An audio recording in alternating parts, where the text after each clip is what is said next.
আজকের ভিডিওতে আপনাদের সাথে চারটা জিনিস শেয়ার করব। প্রথমত, বিএমইটি রেজিস্ট্রেশন কার্ড আপনি কিভাবে করবেন এবং কিভাবে ডাউনলোড দিবেন। দ্বিতীয়ত, 3 দিনের ট্রেনিং করার জন্য পিডিও এনরোলমেন্ট কার্ড কিভাবে ডাউনলোড দিবেন। তৃতীয়ত, ট্রেনিং শেষ করার পরে পিডিও সার্টিফিকেট কিভাবে ডাউনলোড করতে পারবেন।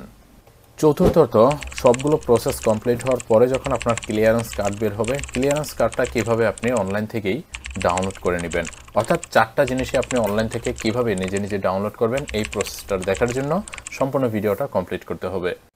প্রথম অবস্থায় আমরা বিএমইটি রেজিস্ট্রেশন কার্ড কিভাবে করব এবং বিএমইটি রেজিস্ট্রেশনটা কিভাবে ডাউনলোড করব এই প্রসেসটা দেখব।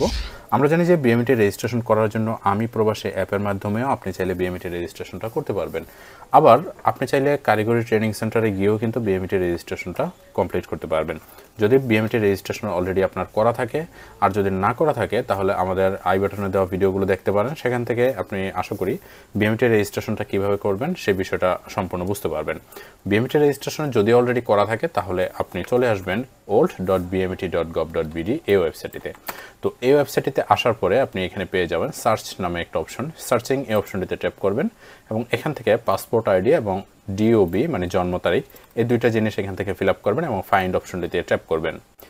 ফাইন্ড অপশনটিতে ট্যাপ করার সাথে সাথে নতুন একটা ট্যাব কিন্তু এখানে ওপেন হয়ে যাবে এবং এখানে আপনার ডিটেলসগুলো কিন্তু আপনি দেখতে পারবেন। ডিটেলস অপশনগুলোর একদম উপরে আসলে SAM দিয়ে যে অপশনটা এখানে পেয়ে যাবেন, অর্থাৎ পার্সোনাল ইনফরমেশনের উপরে যে ট্যাবটা পাবেন এটার উপরে যদি আপনি এখানে ক্লিক করেন তাহলে আপনার পিডিএফ আকারে একটা ফাইল কিন্তু এখানে চলে আসবে, যেটা হচ্ছে আপনার বিএমইটি রেজিস্ট্রেশন।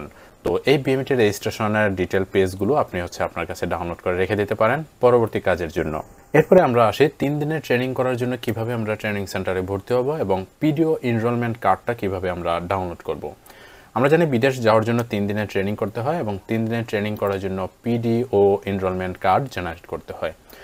আগে থেকে আমি প্রবাসী অ্যাপের মাধ্যমে প্রিচার ওরিয়েন্টেশন এই অপশনটাতে গিয়ে আমরা কিন্তু ট্রেনিংয়ের জন্য বুকিং দিতে পারতাম, কিন্তু বর্তমানে কিন্তু সেই জিনিসটা করা যাচ্ছে না। সেক্ষেত্রে আপনাকে সরাসরি কারিগরি ট্রেনিং সেন্টারে যেতে হবে এবং সেখানে গিয়ে ভর্তি কার্যক্রমটা সম্পন্ন করতে হবে।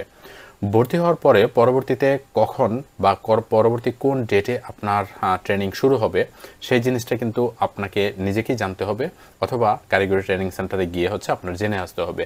যদি আপনি অনলাইন থেকে জানতে পারেন সেই বিষয়টা কিন্তু আপনার জন্য খুবই সহজ হয়। তো আমরা কি করব, training.oep.gov.bd এই ওয়েবসাইটটিতে আসবো। এই ওয়েবসাইটটিতে আসার পরে এখানে দেখতে পাচ্ছেন যে ডাউনলোড নামে একটা অপশন আছে। এখানে ডাউনলোড এনরোলমেন্ট কার্ড একটা অপশন পেয়ে যাবেন এবং এখানে আসার পরে পাসপোর্ট নাম্বার দিবেন, ক্যাপচা কোড দিবেন, জাস্ট সার্চ অপশনটিতে ট্যাপ করে দিবেন। সার্চ অপশনটিতে ট্যাপ করার সাথে সাথে কিন্তু নিচে একটা ডাউনলোড মতো অপশন পেয়ে যাবেন। জাস্ট আপনি এখান থেকে ভিউ অপশনটিতে ট্যাপ করবেন। ভিউতে ট্যাপ করলে দেখবেন যে পিডিও এনরোলমেন্ট কার্ডের পিডিএফ কপিটি কিন্তু চলে আসছে। যদি আপনার কার্ডটি জেনারেট হয় তাহলে কিন্তু এভাবে করেই চলে আসবে এবং এখানে আপনি আপনার roll, room number, venue, course date, course time সবগুলো ইনফরমেশন কিন্তু একাধারে পেয়ে যাবেন এবং এখান থেকে জানতে পারবেন কবে নাগাদ আপনার ট্রেনিং শুরু হবে এবং কবে নাগাদ আপনার ট্রেনিং শেষ হবে। 3 নম্বর অপশনটিতে আমরা জানবো ট্রেনিং শেষ করার পরে কিভাবে আমরা ট্রেনিং সার্টিফিকেটটা ডাউনলোড করব। একইভাবে training.oep.gov.bd এই ওয়েবসাইটটিতে আসবো। ওয়েবসাইটে আসার পরে ডাউনলোড অপশনটিতে আবারও যাব এবং এখান থেকে ডাউনলোড সার্টিফিকেট নামের অপশনটিতে ট্যাপ করে দিব। ডাউনলোড সার্টিফিকেটে যাওয়ার পরে এখান থেকে আপনার যে পাসপোর্টের নাম্বার আছে পাসপোর্টের নাম্বার দিবেন এবং ক্যাপচা কোড দিয়ে আগের মতোই সার্চ করবেন। সার্চ করার পরে দেখবেন যে ডাউনলোড অপশনটি এখানে কিন্তু চলে আসছে এবং ডিটেল অপশনগুলো কিন্তু আপনি এখানে পেয়ে যাবেন। দেখতেছেন পেমেন্ট স্ট্যাটাস এবং ডাউনলোড অপশন আছে, স্টুডেন্ট নেম আছে। তো এখান থেকে আপনি ভিউ অপশনটিতে ট্যাপ করবেন। ভিউ অপশনটিতে ট্যাপ করার সাথে সাথে যদি আপনার সার্টিফিকেটটি জেনারেট হয়ে থাকে তাহলে কিন্তু এখানে চলে আসবে এবং এই সার্টিফিকেটটি আপনি চাইলে প্রিন্ট করে সংগ্রহ করে রাখতে পারেন। চতুর্থত আমরা যে অপশনটি দেখব সেটা হচ্ছে কিভাবে আপনি ক্লিয়ারেন্স কার্ডটি ডাউনলোড করবেন। এই সবগুলো অপশনই কিন্তু আমি প্রবাসী অ্যাপের মাধ্যমে ডাউনলোড করতে পারতাম, কিন্তু বর্তমানে কিন্তু সেই কার্যক্রমগুলো অ্যাপের মাধ্যমে করা যাচ্ছে না। তো আমরা কি করব, old.bmet.gov.bd এই ওয়েবসাইটটিতে আসবো। এই সাইটটিতে আসার পরে আমরা দেখতে পাচ্ছি ডাউনলোড ক্লিয়ারেন্স কার্ড নামে একটা অপশন আছে। জাস্ট আমরা এটাতে ট্যাপ করে দিব।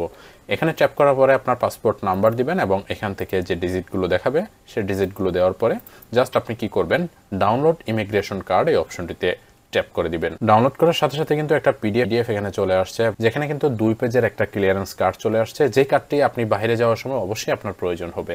তো এভাবে করে আপনি এই 4টা কার্ড কিন্তু নিমেষেই অনলাইন থেকে ডাউনলোড করে নিতে পারবেন। গাইস, ভিডিওটা ভালো লাগলে লাইক করবেন। আপনি চাইলে আপনার বন্ধুদের সাথে ভিডিওটা শেয়ার করে দিতে পারেন। আর সর্বশেষ আপনাদের কাছে রিকোয়েস্ট থাকবে, আপনি যদি এখনো আমাদের চ্যানেলটিতে নতুন দর্শক হয়ে থাকেন সাবস্ক্রাইব করে আমাদের সাথে থাকবেন।